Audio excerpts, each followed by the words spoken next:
This is David from Tumbleweed Fly and Tackle with your Bluewater Lake update for November 14th to...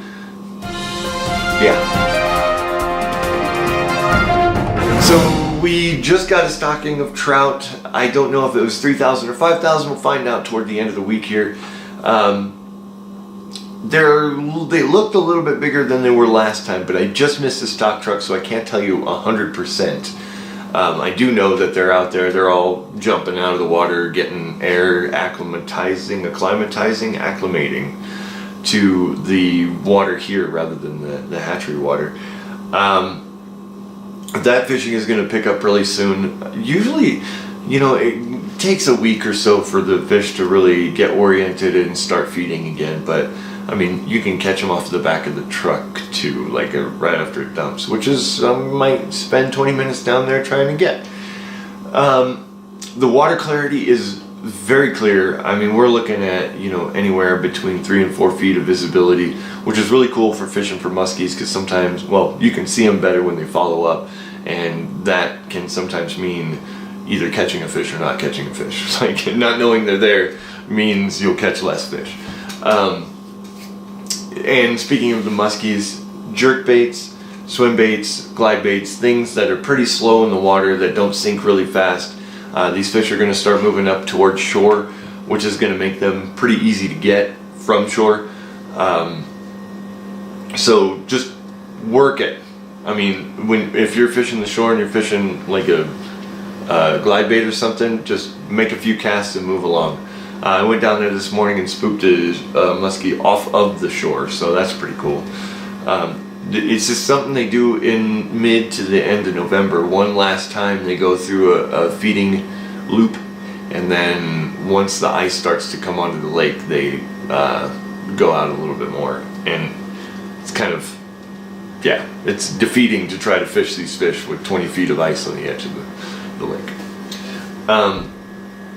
The trout fishing is going to be good. I think I said that, but the trout fishing is going to be good here in about a week. They did stock 10,000 catfish last month, so we've got those out here. That really, I'm not seeing that happen with very much excitement until this spring. And I don't even think this spring, catfish grow pretty slow, so we're not going to see those like 20 and 30 pounders that we've been seeing for the past few years. It's going to be, you know, little bitty guys. But we'll see what happens. They have a lot of food out there, so if they do hold, they'll be there for a little while. The sunfish, they're just kind of in and out. Sometimes you get them, sometimes you don't. It's warm and cold, and they're going to move with that temperature change. They are getting a little bit larger. We're seeing some 3 and 4 inches now, the big ones being like 5 and 6 inches. The little ones being like 2 inches. So those are those yearlings from this year.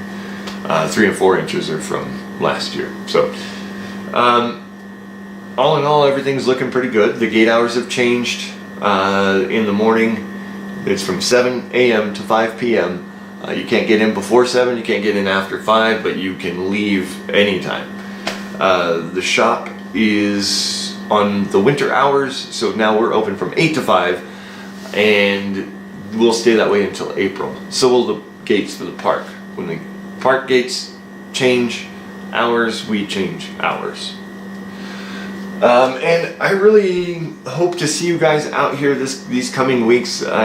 Just from the feel of everything, we've gotten snow early, it's been colder earlier. I just feel like the lake is going to freeze up here in the next couple of weeks, so try to get out here before that happens. And when it does freeze up, we'll definitely let you know, just like we let you know today about the stocking. However, the cell phone towers are down, so I may not be able to upload this until later on this evening. Anyway, I will see you guys next time, and hopefully you guys have a wonderful time fishing out here if you come out here. If you go somewhere else, have a wonderful time fishing there too. Bye!